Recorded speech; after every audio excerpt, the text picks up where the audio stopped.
मी भाऊ तोरसेकर. तुम्ही बघत आहात प्रतिपक्ष. मित्रांनो, काल परवा मी अमेरिकेत आहे आणि काही जितक्या तुरळक मला मराठी किंवा महाराष्ट्रातल्या किंवा देशातल्या बातम्या बघायला मिळतात आणि मग फिरणं चालू आहे. अशा वेळेला डोक्यात जे विषय येतात ते मांडायला वेळ लागतो. आज मी तुमच्यासमोर महाराष्ट्रातल्या राजकारणावर थोडं बोलणार आहे आणि तो विषय आहे महाराष्ट्राच्या राजकारणातली एक मोठी घटना, आणि ती म्हणजे सांगलीच्या वसंतदादा पाटील यांच्या कुटुंबातल्या, बहुतेक मला वाटतं वसंतदादांच्या त्या नातसून असाव्यात, की ज्या अचानक भारतीय जनता पक्षामध्ये सहभागी झालेल्या आहेत. आणि त्याचं कारण अर्थात मी वेगळं सांगायची गरज नाहीये. अगदी काल परवाच्या लोकसभा निवडणुकीमध्ये ज्या सांगली या मतदारसंघावरून महाविकास आघाडीमध्ये गदारोळ झाला होता, कोल्हापूरची आपली हक्काची जागा परस्पर काँग्रेसकडे गेल्यामुळे प्रक्षुब्ध झालेले उबाठा शिवसेनेचे प्रमुख उद्धव ठाकरे यांनी कोणालाही पर्वा न करता आणि न विचारता थेट सांगलीमध्ये चंद्रहार पाटील नावाचा उमेदवार हा आपल्या पक्षात आणला आणि त्याला लोकसभेचा उमेदवार करून टाकलं. तसं बघायला गेलं तर सांगली जिल्हा किंवा सांगली शहर महापालिका वगैरे यामध्ये शिवसेनेचं फारसं काही वजन नाही.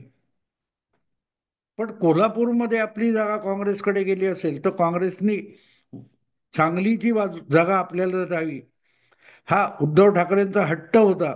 आणि त्यांना अर्थातच जयंत पाटलांनी मुद्दाम हरभऱ्याच्या झाडावर चढवलं होतं. असं म्हणतात की चंद्रहार पाटील यांना उद्धव ठाकरेंकडे पाठवून काँग्रेसच्या राजकारणाला, विश्वजित कदम वगैरेंच्या राजकारणाला शह देण्याचा डाव हा जयंत पाटील खेळले होते. आणि हे सगळं घडलं होतं. खरं तर सांगली जिल्हा म्हणजेच वसंतदादा पाटील किंवा वसंतदादा पाटील परिवार ही सांगली जिल्ह्याची दीर्घकालीन अर्धशतकाची ओळख आहे.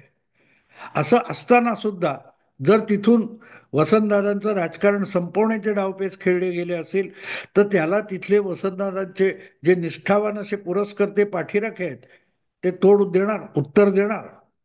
आणि हे अनेक वर्षापासून चालू आहे. अनेक वर्षापासून अगदी वसंतदादांच्या पश्चात त्यांच्या कुटुंबाची भांडणं ही राजकारणात आणली गेली आणि त्यावरून खूप राजकारण खेळलं गेलं.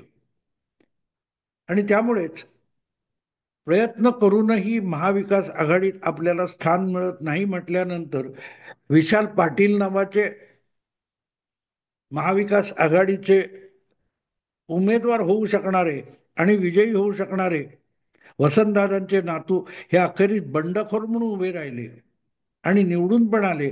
आणि त्यांनी अर्थात महाविकास आघाडीच्याच उमेदवाराचा म्हणजे चंद्रहार पाटलांचा पराभव केला. अर्थात काकड्यांच्या याच्यात थोडा फरक असेल की दुसऱ्या नंबरवर भाजपचा उमेदवार संजय काका पाटील आले वगैरे वगैरे, पण त्याला महत्व नाही. महत्व आहे मला आज जो विषय मांडायचा आहे तो सांगलीच्या राजकारणातून वसंतदादा पाटलांना संपवण्याचा जो उद्योग दीर्घकाळ चालू आहे त्याला कंटाळून एक घटना घडली आहे. आणि ती घटना म्हणजे वसंतदादांची नातसून असलेल्या जयश्री पाटील यांनी भाजपमध्ये प्रवेश केलेला आहे. वसंतदादांच्या सुनेने भाजपमध्ये जाणं याचा अर्थच सांगलीमधल्या राजकारणाला एक वेगळं वळण मिळू शकतं. आणि ते फक्त जयश्री पाटील यांच्यापुरतं मर्यादित राहणार नाही. कदाचित उद्या अपक्ष असलेले तुमचे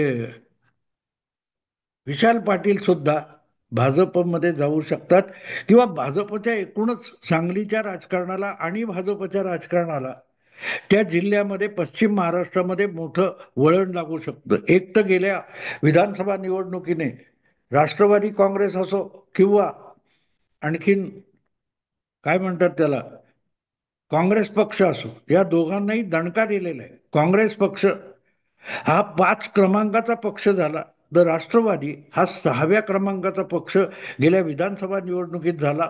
आणि त्याचं कारण असं की सांगली, सातारा, कोल्हापूर सोलापूर, पश्चिम महाराष्ट्र, पुणे या भागामध्ये काँग्रेस आणि राष्ट्रवादी काँग्रेस, शरद पवार गट यांची जबरदस्त पिछेहाट झाली.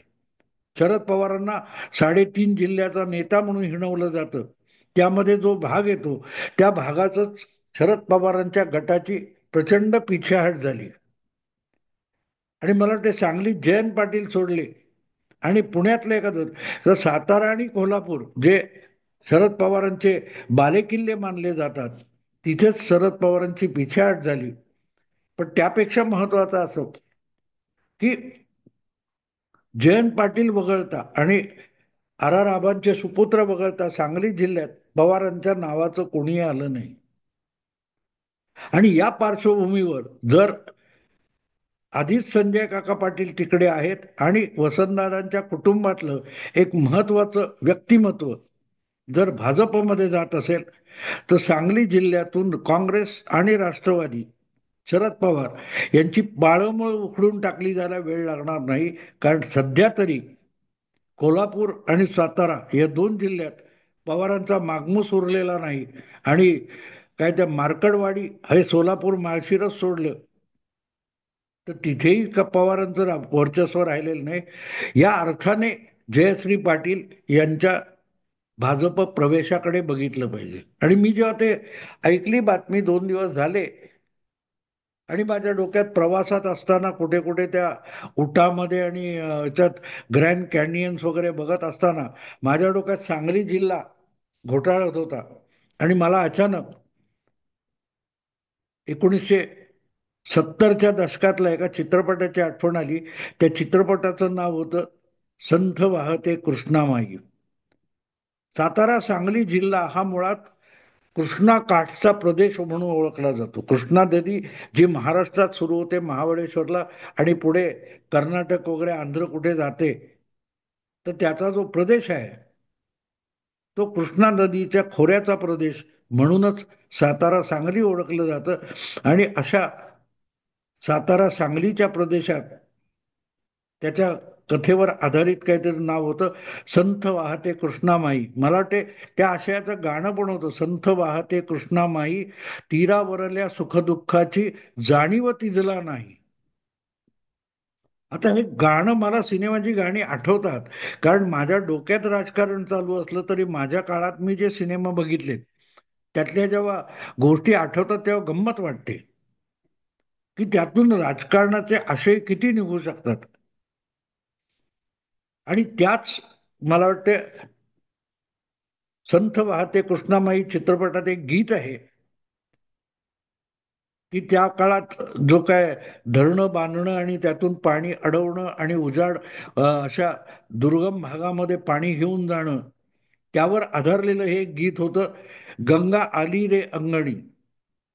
म्हणजे कृष्णामाईचं पाणी किंवा प्रत्यक्ष नदीचं पाणी किंवा कालव्याचं पाणी हे आपल्या शेतात आल्यामुळे आता तिथे शेत सुपीक होणार, गावोगावी सुबत्ता येणार, अशा अर्थाचं जे आनंद व्यक्त करणारं गीत आहे गंगा आली रे अंगणी.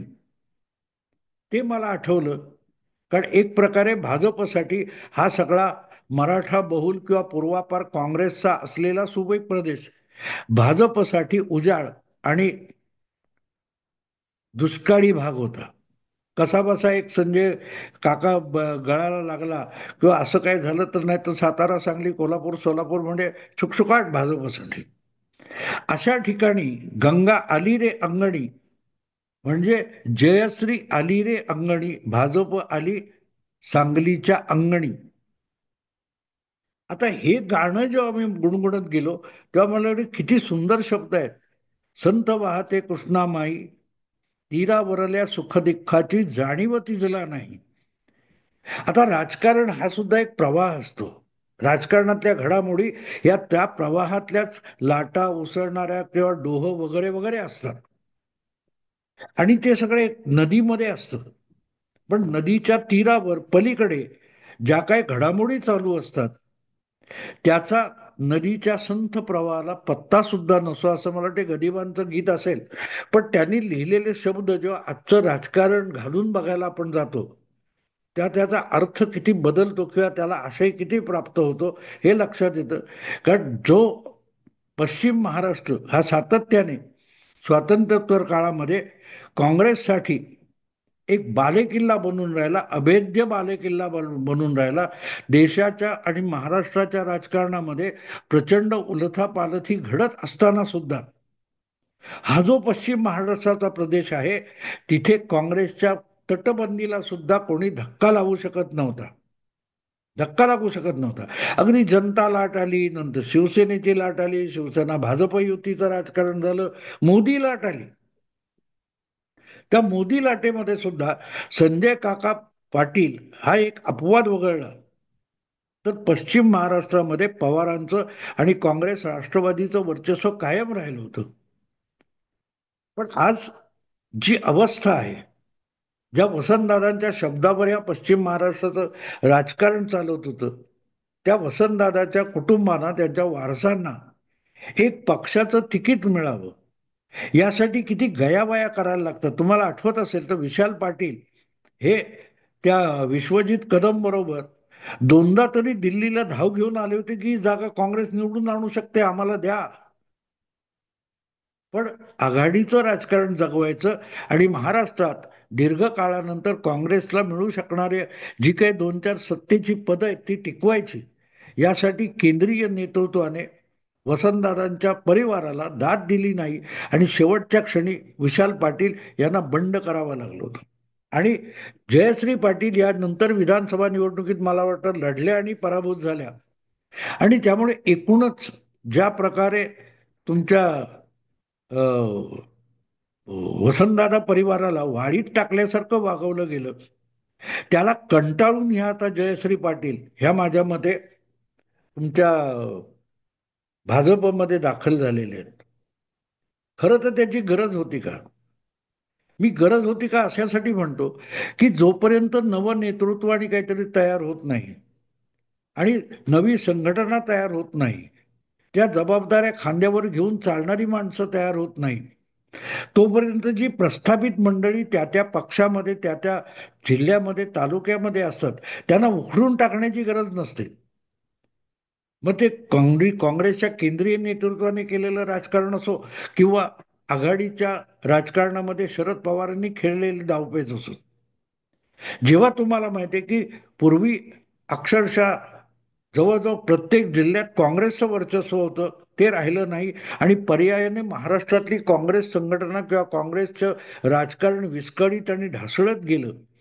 अशा वेळेला जिथे जिथे काही काँग्रेसची किंवा संघटनात्मक ताकद असेल तुमच्या विचारांची, तो झेंडा किंवा ती पताका खांद्यावर घेऊन चालणारी जी मंडळी आहेत किंवा जे परिवार आहेत, त्यांना जपून सांभाळून सोबत ठेवणं आणि हळूहळू करत त्यांना पर्यायी राजकारण निर्माण करून मगच संघटनात्मक पातळीवर बदल घडवणं आवश्यक असतं.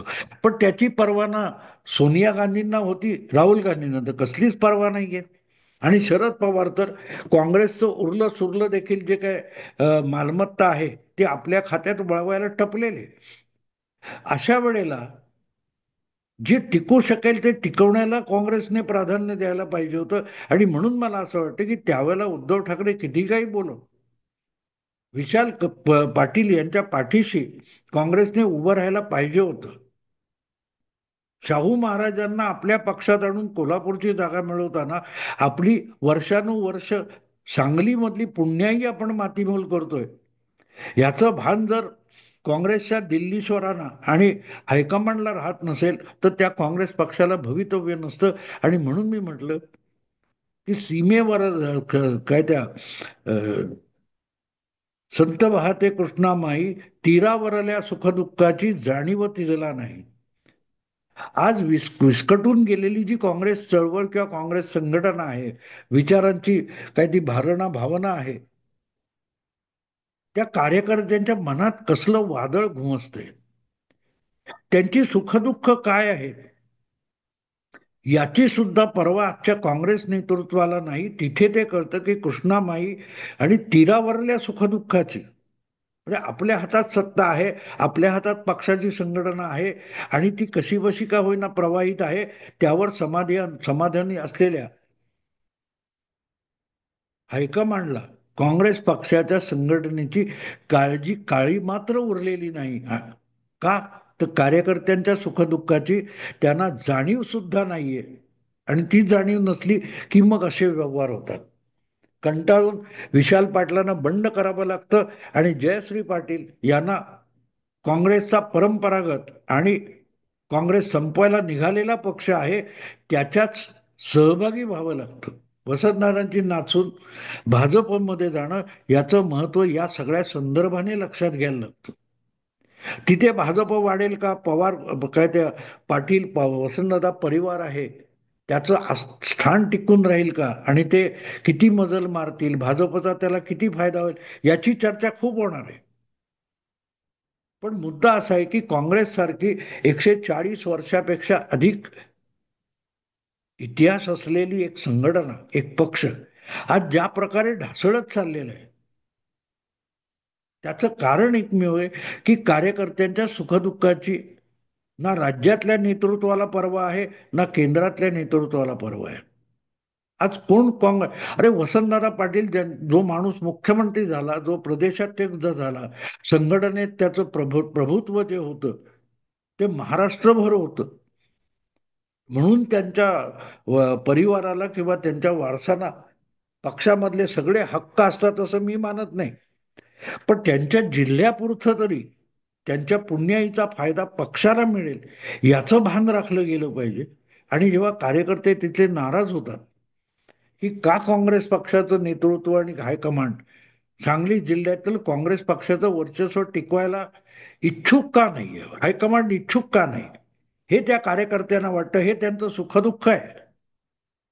पण त्या सुखदुःखाची पर्वा हायकमांडला नाही. इथे त्या गाण्यातले शब्द मला जाणवले, धीरावरल्या सुखदुःखाची जाणीव तिजला नाही. दुथडी भरून वाहणारी कृष्णामाई आहे,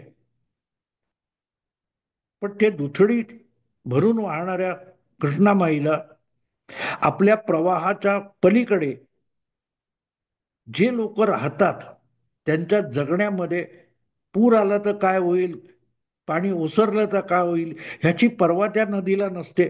आणि अशी नदी किंवा असं नेतृत्व त्या परिसराला पुढे घेऊन जाऊ शकत नाही, ही वस्तुस्थिती आहे. आणि म्हणून मला ते शब्द असे आठवले, जयश्री पाटील यांनी भाजप प्रवेश केल्यानंतर मला आठवलं जर पहिल्यांदा काय असेल तर तो चित्रपट, त्याचं ते गाणं आणि त्यातले गंगा आली रे अंगणी. पण तिथे गंगा आली रे अंगणी, भाजप आली रे अंगणी. आज तिथे आपला पक्ष, आपली भूमिका असलेला पक्ष आपल्याला विचारत नाही. म्हणून जो राजकारणात, काँग्रेसच्या राजकारणात, राष्ट्रवादीच्या राजकारणात किंवा पुरोगामी राजकारणामध्ये जो पश्चिम महाराष्ट्रामध्ये एक प्रकारचा दुष्काळी धारणेचा अनुभव येतो आहे, संपूर्ण उजाड होऊन गेलेलं आहे. एक नाव घेण्यासारखं पश्चिम महाराष्ट्रात नाव उरलेलं नाही. राजाराम बापू पाटील असतील, वसंतदादा पाटील असतील, यशवंतराव चव्हाण असतील, एकापेक्षा एक दांडगे, आणि सगळ्या पक्षाचे मी म्हणेन विविध पक्षांचे अत्यंत राज्यव्यापी प्रभुत्व दाखवणारे नेते पश्चिम महाराष्ट्रातून निर्माण झाले. आज तिथे राज्याला नेतृत्व देणारा कोण नाही, पण जिल्ह्याला नेतृत्व देणारा सुद्धा कोणी उरलेलं नाही का. एक जयश्री पाटील तिकडे गेले, त्यांचे व्यक्तिगत स्वार्थ वगैरे बाजूला ठेवा, पण काँग्रेस याचं संघटनाने विचार म्हणून आपण बघितलं तर डोकं चालत नाही की असं का व्हावं. का ह्या लोकांना कोणाला परवा नाहीये की ठीक आहे ते गेलं जाऊ दे. मग विशाल पाटील असतील किंवा आणखीन कोण, विश्वजित कदम असतील, त्यांनी आपले ठाशी उत्तर दिलं की याचा विचार केला जाईल. पण विचार होत असता विशाल पाटील जेव्हा म्हणतात किंवा आणखीन कोणी सांगितलं असेल काँग्रेसच्या नेत्याने की बाबा असं का होतंय, जयश्री पाटील यांची काय अपेक्षा होती आणि काय पूर्ण झाली नाही म्हणून त्या गेल्या वगैरे वगैरे, कुटुंबात असेल, पक्षात असेल, याचा विचार केला जाईल, त्याची आत्मचिंतन केलं जाईल, ही पोपटपंची झाली आहे. गेल्या 10 वर्षामध्ये देशभर काँग्रेस पक्षाचा सुपडा साफ होतोय. पक्ष नामो निशाणापुरता उरलेला नाही. पण आत्मचिंतन झालं असं एकही उदाहरण तुम्हाला दाखवता येत नाही. 44, 52 आणि 99 इतक्या जागा मिळाल्यानंतर राहुल गांधी खुश आहेत आणि त्यांची चमचेगिरी करण्यामध्ये, गुणगान करण्यामध्ये तथाकथित काँग्रेसचे नेते खुश आहेत. पण पक्ष वाढीसाठी, पक्षाची पाळंमुळं रुजवण्यासाठी आपण काय करतो याचं उत्तर कोणाकडेही नाहीये. आणि त्यामुळे मुख्य प्रवाहातली जी काँग्रेस पार्टी आहे, काँग्रेस पक्ष आहे, त्याची जी वाटचाल आहे त्याच्याकडे आपण एक नदी म्हणून बघितलं तर त्या नदीचा किनारा जो असतो, तो किनारा म्हणजेच त्यांना जनमानसात असलेलं स्थान असतं. नदी भूप्रदेशातून वाहते आणि त्या दोन दुतर्फा असलेल्या जमिनीला ते किनारे असतात. त्याच्यामधून प्रवाह जो वाहतोय त्याला इतकं भान उरलेलं नाही, इतकं भान उरलेलं नाही. आणि मग या गंगेतलं पाणी किंवा त्या नदीतलं पाणी जेव्हा वळून एखाद्या दुष्काळी भागाकडे येतं तेव्हा ते खुश होतात. भाजपवाले म्हणतील गंगा आली रे अंगणी. सोलापूर असेल, कोल्हापूर असेल, पुणा असेल, काही भागामध्ये भाजपने आपलं प्रभुत्व निर्माण केलेलं आहे. पण जे उरलं सुरलं आहे तेही टिकवण्याची जर काँग्रेसवाल्यांकडे इच्छा नसेल तर मग काँग्रेसला भवितव्य उरत नाही. एवढ्यात जयश्री पाटील यांनी भाजप प्रवेश करण्याचा अर्थ होतो. पण हे कोणी कोणाला समजवायचं इतकाच प्रश्न आहे. कोणी कोणाला समजेल? विचारलं की आहे. आता काँग्रेसचे जे काही नवे प्रदेशाध्यक्ष आहेत, त्यांचं नाव पण लक्षात राहत नाही, हर्षवर्धन मला वाटते, त्यांनी याच्यावर काय केलं? त्याच्या आधीचे अध्यक्ष होते नाना पटोले, ते पोपटपंची करत होते. आता त्यांचं प्रदेशाध्यक्ष पद गेल्यानंतर ते कुठे आहेत आणि काय करतात त्याचाच कोणाला पत्ता नाही. हे मी एवढ्यासाठी म्हणतो की मला जेव्हा हे राजकारण घडताना बघतो तेव्हा पटकन हे असे संदर्भ आठवतात. संथ वाहते कृष्णामाई, तीरावरल्या सुखादुःखाची जाणीव तिजला नाही. हे शब्द गदिमा कधीच 50, 60, 70 वर्षापूर्वी लिहून गेले, पण ते आज राजकारणाच्या संदर्भात तपासायला गेल्यावर अर्थपूर्ण होऊन जातात जेव्हा काँग्रेसची ही अवस्था आपण बघतो. जयश्री पाटील विषय इतका सोपा नाही. जयश्री पाटील फार प्रभावी नेते आहेत असं मी मानत नाही, पण त्या वसंतदादा परिवारातले आहेत. आणि वसंतदादा परिवार म्हणजे सांगली, सातारा वगैरे परिसरामध्ये पाळंमुळं रुजवलेला एक परिवार होता. तोच जर काँग्रेस नष्ट करणार असेल तर काँग्रेसला भवितव्य काय? विचार करा मित्रांनो. मी थांबतो. आवडलं लाईक करा, शेअर करा आणि प्रतिपक्षाला सबस्क्राईब करा. नमस्कार.